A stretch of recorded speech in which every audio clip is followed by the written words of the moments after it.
Hello बच्चों चलिए हम आगे के क्वेश्चंस बनाते हैं। ये है question number 11। Triangle ABC is similar to triangle DEF and angle A is equal to 47 degree, angle E is equal to 83 degree and angle C is, आपको निकालना है। ओके, तो चलिए इसमें हम क्या करते हैं ना, दो ट्रायंगल्स बना लेते हैं। ठीक है, एक ट्रायंगल हम बोल देते हैं ABC और दूसरा DEF। अब देखिए इसमें गिवन क्या क्या है। इसमें गिवन ये दोनों ट्रायंगल्स ना सिमिलर है, तो अगर ये दोनों ट्रायंगल सिमिलर है इसका मतलब है ये जो एंगल ए है ना वो एंगल डी के इक्वल होगा, और एंगल बी जो है वो एंगल ई के इक्वल होगा, और एंगल सी जो है वो एंगल एफ के इक्वल होगा। एंगल ए कितना गिवन है? एंगल ए गिवन है 47 डिग्री, और ये एंगल ए एंगल डी के इक्वल होगा। एंगल ई गिवन है 83 डिग्री, और ये किसके इक्वल होगा? Angle E is equal to angle B. और एंगल सी गिवन है, हमें निकालना है, और सी किसके इक्वल हो जाएगा? एंगल एफ के। ओके, अब आप देखिए एंगल ए एंगल डी के इक्वल है, तो डी भी हो गया आपका 47, है ना। और एंगल ई जो है वो 83 है, तो हम एंगल सम प्रॉपर्टी से एंगल एफ निकाल लेंगे। क्या निकालेंगे? Angle F is equal to 180 minus angle E plus angle D. ठीक है, अब ये हो गया angle F is equal to 180 minus E plus D कितना, जरा देखिए, ये है 47 और 83 ऐड कर दीजिए, 7 + 3 10 carry 1 13 130। So 180 minus 130 degree, angle F is equal to 50 degree. और ये जो एंगल एफ है ना वो किसके सिमिलर है? एंगल सी के। So angle C is equals to angle F is equal to 50 degree. Okay, चलिए आते हैं नेक्स्ट क्वेश्चन पे। Next question is the value of sine 30 and cos 60 इज। साइन 30 और कॉस 60 का हमें क्या निकालना है? वैल्यू निकालना है। ठीक है, तो चलिए निकालते हैं। हमें पता है ना साइन 30 की वैल्यू क्या होती है? 1/2, और कॉस 60 की भी 1/2 होती है ना। तो ये हो गया 1 1 जा 1 और 2 2 जा 4। So answer A. The maximum number of tangent to a circle can have. एक सर्कल में कितने टेंजेंट हम बना सकते हैं? एक सर्कल में ना हर पॉइंट पे हम एक टेंजेंट बना सकते हैं, और एक सर्कल में इन्फिनाइट नंबर ऑफ पॉइंट्स होते हैं, इसलिए इन्फिनाइट नंबर ऑफ टेंजेंट भी होंगे।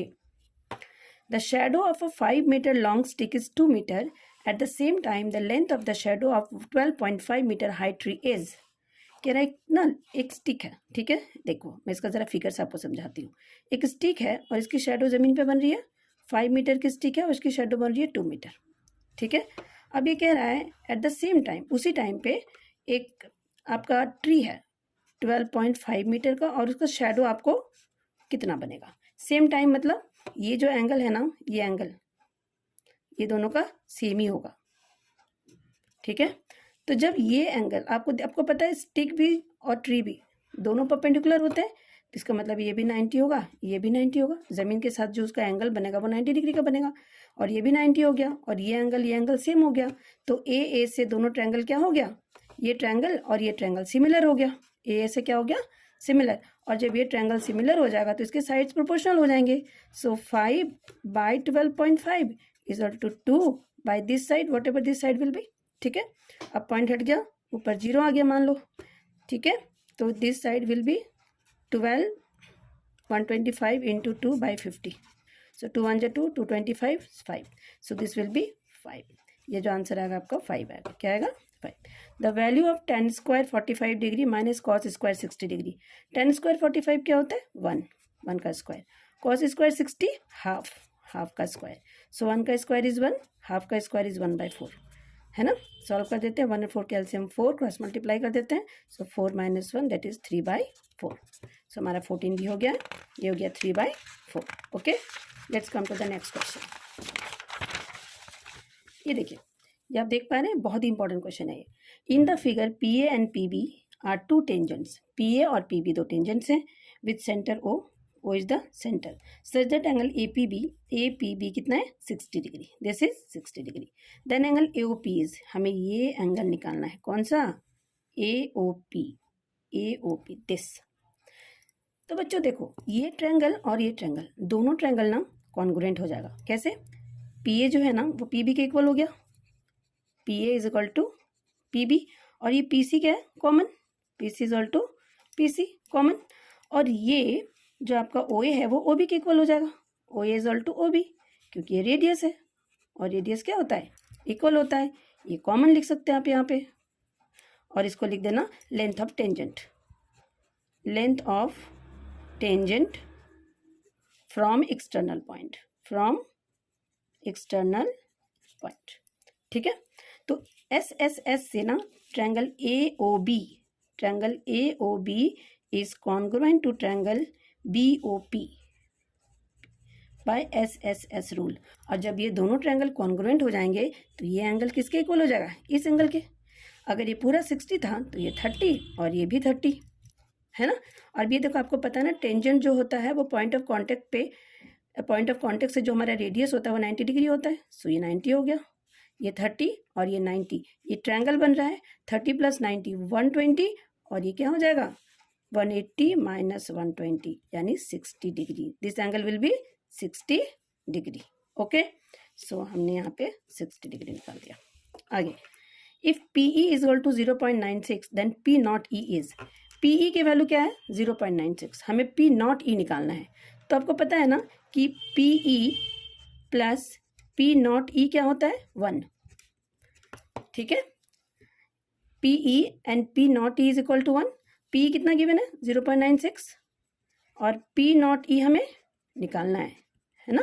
तो हम P नॉट E कैसे निकालेंगे, P not E is equal to 1 - 0.04 0.96 sorry 1 - 0.96, अब आप कर ले 1.00 और ये 0.96 माइनस करके 4 0 0.04, this will be our answer.